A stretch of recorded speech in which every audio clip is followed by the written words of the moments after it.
Hello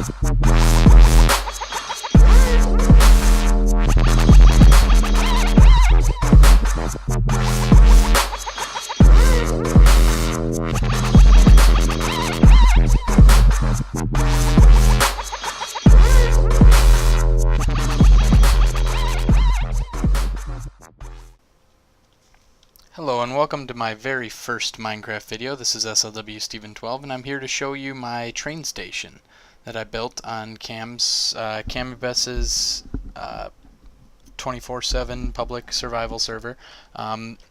All these materials were legitimately, harvested and created, most of which were done by SteamLad, one of the players on the server. This is actually inside a cave of his that he's digging out, and the nice thing about this train station is that I'm actually showing it to you on their server, so if you wanted to come and check it out for yourself, you can feel free to log on to the Camibus server. I'll leave a link in the description, and feel free to come check it out.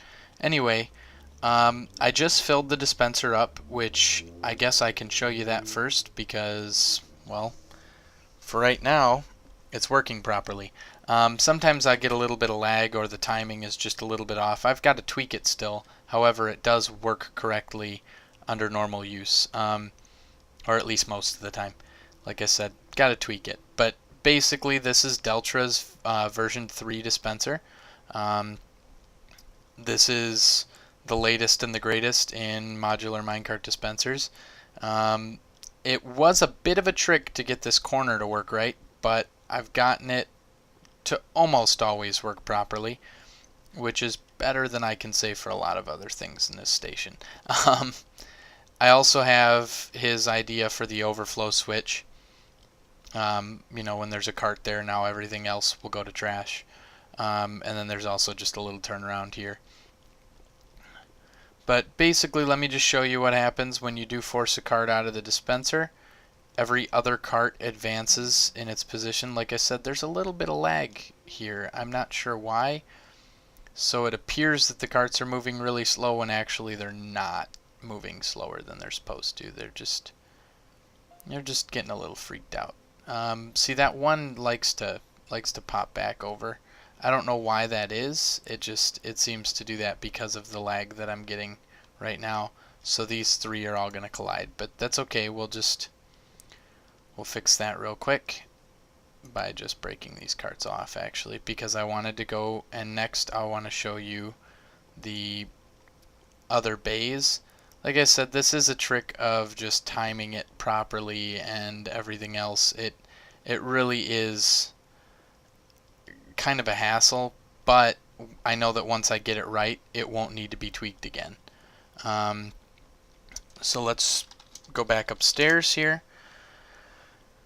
and I will show you really quick. I'll call a cart. If you call one from here, it doesn't switch anything. If you call one here, it switches that track, and then that one as well. I'll show you the back of this real quick. Basically, what I'm saying here is that there's just one delivery track, and I know that zombie noise is annoying. I'm sorry about that.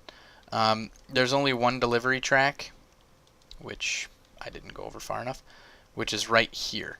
And so when you press the button for the other one over there, it actually switches this switch and keeps that one. And if you hit the farthest button, the one that's on iron blocks, it switches this switch and that switch and sends it over further.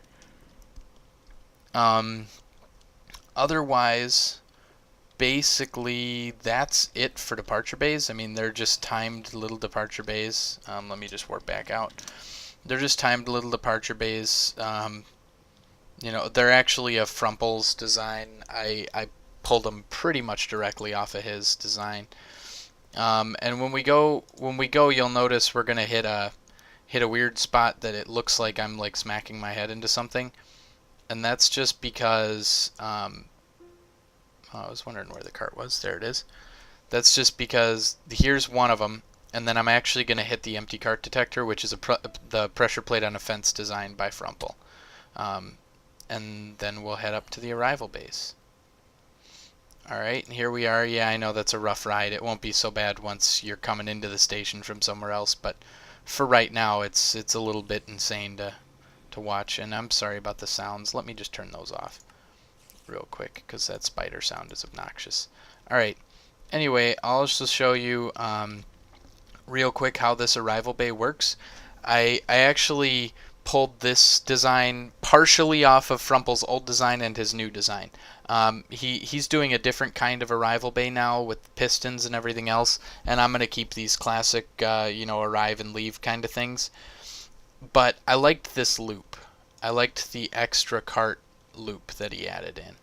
So if you push 4 carts through quick enough, you actually get one that'll loop around, and then it'll go into the next available bay.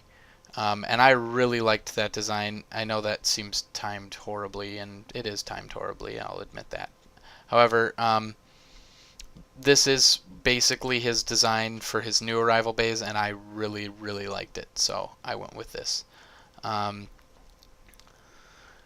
But otherwise, for the most part, that's really it for this station. It looks very, very complicated. It's not. There's actually a flush on the carts downstairs, and I might add to this video at some point. If you want any tutorials or anything on anything, especially minecart related, just let me know, and I'll be happy to help you out in any way possible. I just, I can't know exactly what you want for tutorials, so I'm not going to make all kinds of different tutorials when nobody's going to need them.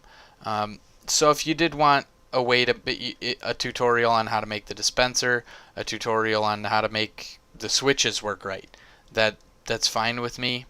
I'll still do it. It's just I can't know what you guys want. Also, this overflow track here, the reason it had carts on it is because the dispenser still thinks it's full for some reason, because I broke those carts off. So, and same with these carts, they just got shot back at me, and that's also just another little glitch from the lag of the minecarts. Anyway, I just wanted to show you guys my minecart station, and have a good one.